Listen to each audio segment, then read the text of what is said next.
रात के 12 बज रहे थे। घने जंगल के बीचों बीच बनी पुरानी हवेली के खंडहर से हवा की एक सर्द सनसनाहट आती थी, जो अपने साथ न जाने कितने सदियों के राज और चीखें लिए हुए थी।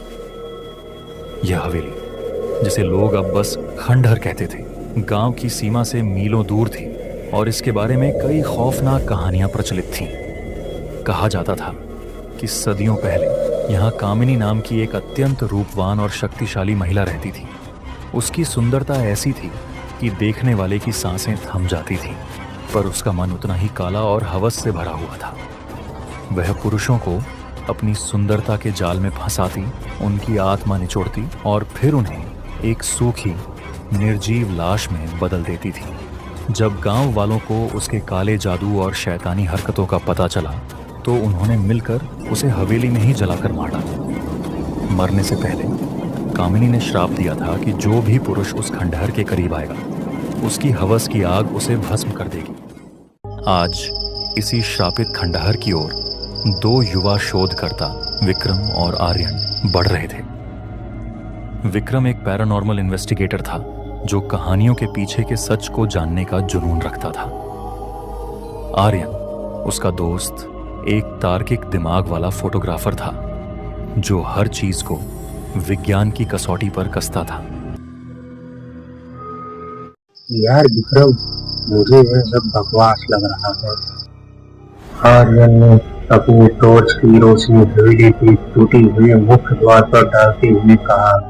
हवा में एक अजीब सी सड़ी हुई महक थी, मानो सदियों पुरानी लाशें सड़ रही हो। विक्रम ने अपने रिकॉर्डर को ऑन किया। बकवास नहीं आर्यन, पिछली रात इसी जगह से गांव के चौकीदार को कुछ दिखाई दिया था। एक स्त्री की परछाई बिल्कुल वैसी जैसी तस्वीरों में कामिनी की बताई गई है। यह सिर्फ अंधविश्वास नहीं है, यह एक ऊर्जा है। जैसे ही अंदर कदम रखा, दरवाजे के पीछे से एक झटके के साथ हवा का तेज झोंका आया और दरवाजा धड़ाम से बंद हो गया। दोनों चौंक गए। यह क्या था? आर्यन का गला सूख गया। अब उसे वैज्ञानिक तर्क भी कमजोर पड़ने लगे। हवा के झोंके से बंद हुआ। विक्रम ने खुद को शांत रखने की कोशिश की, पर उसकी आंखें दरवाजे पर जमी थी। खंडहर के अंदर की हालात और भी भयानक थी। टूटी हुई सीढ़ियां, काई लगी दीवारें और हर कोने में मकड़ी के झाले। हवा में अचानक इत्र की एक अजीब सी मीठी खुशबू फैल गई जो सड़ी हुई महक पर हावी हो गई। यह खुशबू इतनी मोहक थी कि एक पल के लिए दोनों अपना मकसद भी भूल गए।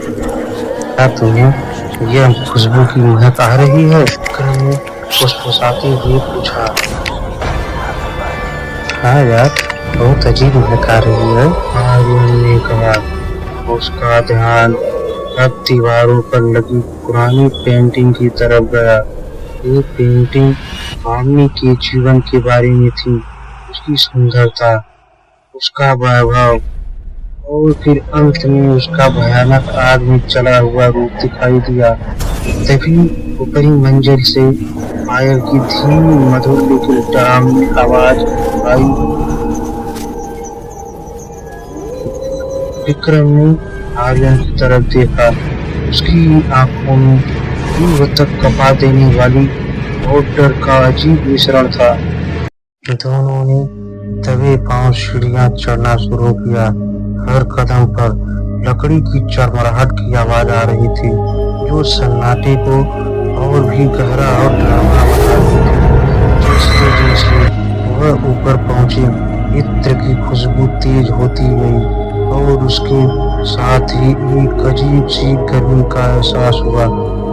ऊपर का कमरा शायद कामिनी का बेडरूम रहा होगा। बीच में एक विशाल टूटी हुई पलंग थी और उसके एक कोने में एक धुंधली परछाई थी जो पूरी तरह से नहीं दिखाई दे रही थी। आर्यन ने डर के मारे फुसफुसाया और टॉर्च उस कोने की तरफ घुमा दी।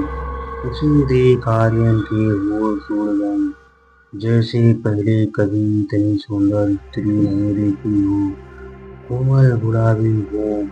पर जैसे ही आर्यन की नजर उसकी आंखों पर पड़ी तो उसकी आंखें बंद थीं, पर उसके होठों पर एक ऐसी भयानक मुस्कान थी जो किसी की भी रूह कँपा दे। उसने एक पुरानी लेकिन आकर्षक साड़ी पहन रखी थी। उसकी त्वचा मोम की तरह सफेद थी और उसके काले लहराते बाल जमीन को छू रहे थे। धीरे से अपनी आंखें खोली। उसकी आंखें लाल नहीं थीं, बल्कि गहरे भूरे रंग की थीं, पर उसमें एक अजीब सी भयंकर हवस और भूख झलक रही थी। वह आंखें ऐसी थीं जैसे किसी शिकार को देख रही हैं। विक्रम ने हिम्मत करके पहला सवाल पूछा, आप कौन हो? जवाब नहीं दिया। इसके बजाय उसने अपनी उंगली से विक्रम को अपनी ओर आने का इशारा किया। उसकी आवाज नहीं थी, लेकिन उसका इशारा इतना मोहक और नियंत्रित करने वाला था कि विक्रम अनजाने में एक कदम आगे बढ़ गया। रुक जाओ विक्रम, आगे मत जाओ। आर्यन ने उसका हाथ पकड़ने की कोशिश की, पर विक्रम सम्मोहन में उसकी तरफ खिंचा चला जा रहा था। विक्रम और फामी इस कमरे में चले जाते हैं। थोड़ी देर बाद कमरे का तापमान अचानक गिर गया। पलंग के नीचे सफेद काली चिप्स की चीज रिसने लगी और फिर कामी धीरे धीरे गति से लेकिन खतरनाक इरादे से उसकी ओर बढ़ने लगी। रात के करीब 2 बजे थे। पूरा गांव अंधेरे के आगोश में डूबा हुआ था। केवल सरकारी अस्पताल की पुरानी इमारत के एक कोने से किसी पुराने पंखे की चरमराहट सुनाई दे रही थी। यही वह जगह थी जहां नवीन नए नवेले वार्ड बॉय के रूप में ड्यूटी पर नियुक्त हुआ था। नवीन अपनी नौकरी के पहले दिन ही थोड़ा घबराया हुआ था। उसे बताया गया था कि आज की ड्यूटी मुर्दा घर में लगेगी, वही जगह जहां हर कोई रहना नहीं चाहता। पुराने स्टाफ तक कहते हैं कि रात के अंधेरे में अजीब अजीब सी आवाजें आती हैं, लेकिन उस रात कुछ ऐसा हुआ जिसे देख नवीन का दिल दहल उठा। जब उसने मुर्दा घर का दरवाजा खोला तो अंदर एक ठंडी हवा का झोंका आया। थर्मामीटर पर तापमान 10 डिग्री से भी नीचे गिर गया, जबकि बाहर अक्टूबर की हल्की गर्मी थी। कमरे में 3 स्टील की स्ट्रक्चर टेबल एक लाइन में रखे थे। एक पर सफेद चादर से ढका शव पड़ा था बिना नाम का। फाइल देखकर नवीन को पता चला कि शव पिछले 3 दिनों से ऐसा ही पड़ा है। नाम न्यांत, उम्र लगभग 45 वर्ष। बस इतना ही लिखा था। आधे घंटे तक सब सामान्य लग रहा था, लेकिन जब उसने ड्यूटी रजिस्टर में हस्ताक्षर करने के लिए टेबल के पास झुका, उसे लगा जैसे किसी ने उसके कंधे पर हाथ रखा। उसने पलट कर देखा तो वहां कोई नहीं था। उसका दिल जोर जोर से धड़कने लगा। शायद नींद की थकान हो, उसने खुद को समझाया। पर हवा में इतने ठंडे और भारी स्पर्श का एहसास। रात गहरी होती जा रही थी। हॉस्पिटल के बाहर गहरा सन्नाटा पसरा था। बस दीवार पर टंगी घड़ी टिक टिक कर रही थी। 3 बजने वाले थे और उसी वक्त नवीन को मुर्दा घर के अंदर से किसी के चीखने की आवाज को सुनाई दी। नवीन बुरी तरह डर गया। सफेद चादर से ढका शव गायब है, यह देखकर उसकी रीढ़ की हड्डियों में झुरझुरी दौड़ गई। जैसे ही नवीन पीछे मुड़ा और भागकर बाहर जाने ही वाला था कि अचानक शव धड़ाम से स्ट्रक्चर पर गिरा। वह चादर उठाने ही वाला था कि दरवाजा जोर से धड़ाम के साथ बंद हो गया। अब पूरा कमरा अंधेरे में डूब गया। अचानक लाइट चली गई। अंधेरे में अब किसी की आवाज साफ सुनाई दे रही थी। नवीन ने टॉर्च निकाली, लेकिन वह भी सिर्फ 2 सेकंड के लिए जली, फिर बुझ गई। अब कमरे में सिर्फ सफेद चादर लिपटा शव खड़ा हो गया। नवीन का डर के मारे माथे पर पसीना टपकने लगा। न्यांत ने नवीन को पकड़ा और फिर उसका सिर एक ही झटके में धड़ से अलग कर दिया। उसकी गुर्राहट से पूरा हॉस्पिटल तक कौप उठा। हॉस्पिटल के बाहर बैठा चौकीदार नींद की आगोश में मस्त था। अचानक अंदर की खड़खड़ाहट से चौकीदार की नींद टूटी तो भागा हुआ अंदर गया। जैसे उसकी नजर नवीन की बेजान पड़ी धड़ पर गई, मानो सीने से निकलकर कलेजा हालुक में आ गया। जैसे तैसे करके चौकीदार मुर्दा घर से बाहर आया, फिर एक कोने में छिप गया। थोड़ी देर बाद उसे ऐसे लगा जैसे उसके कंधे पर किसी ने हाथ रखा। पीछे देखा तो उसकी रूह तक कपा उठी, जैसे पहले कभी इतनी भयानक चेहरा नहीं देखा हो। नियांत अपना हाथ चौकीदार के सीने के आर पार कर दिया। उसकी आवाज पूरे हॉस्पिटल गूंज उठा। सुबह जब नवीन की नींद टूटी तो उसे पता कि चला कि बुरा सपना था। फिर उसने सिर्फ इतना पूछा, वो शव, वो आदमी कौन था? मनीष ने हंसकर कहा, कौन सा आदमी? यहां तो कोई शव नहीं था कल रात। नवीन हैरान रह गया। उसे नहीं पता था कि मैं सपना देखा रहा हूं। उसे यकीन नहीं हुआ तो वह उठा, इधर उधर देखा, सारी टेबलें खाली थीं।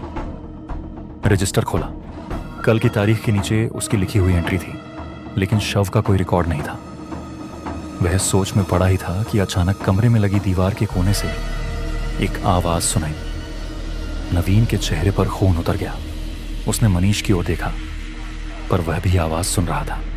उसकी आंखों में भय था। दोनों धीरे धीरे उस कोने की ओर बढ़े जहां एक पुराना लकड़ी का अलमारी रखी थी। आवाज अंदर से आ रही थी। नवीन ने कांपते हाथों से उसका दरवाजा खोला। अंदर कुछ नहीं था सिवाय एक पुरानी फटी हुई डॉक्टर की कोट के। जब दोनों ने उसे निकाला, कोट की जेब से एक नेम टैग गिरा, doctor Ramesh Agarwal, senior surgeon. Rajan ने हैरान होकर मनीष को देखा। ये डॉक्टर तो 10 साल पहले मर गए थे ना? मनीष ने सिर झुकाया। हाँ, और कहते हैं कि हर साल उनकी बरसी के दिन मुर्दा घर में कोई आवाज आती है। नवीन के हाथों से टैग गिर गया। दीवार पर टंगे आईने में उसने अपनी परछाई देखी, पर परछाई के चेहरे पर उसकी जगह किसी मध्य उम्र के आदमी का चेहरा झलक रहा था। नीली आंखें, सफेद बाल और होठों पर वही पुरानी डरावनी मुस्कान। नवीन चीखने ही वाला था कि सारी लाइटें बुझ गईं। उस दिन के बाद अस्पताल के रिकॉर्ड में लिखा गया, वार्ड बॉय नवीन वर्मा लापता, मुर्दा घर से गायब। पर कहते हैं आज भी रात के 3 बजे वहां से किसी के चिखने चिल्लाने की आवाजें आती है। अब उस हॉस्पिटल की तरफ कोई नहीं आता जाता है। वहां जाने का मतलब मौत को बुलावा देना। अब इसी डर से हॉस्पिटल पूरी तरह बंद हो गया। ऐसी ही डरावनी और खतरनाक कहानियां सुनने के लिए हमारे चैनल को सब्सक्राइब कीजिए और हमारे साथ बने रहिए।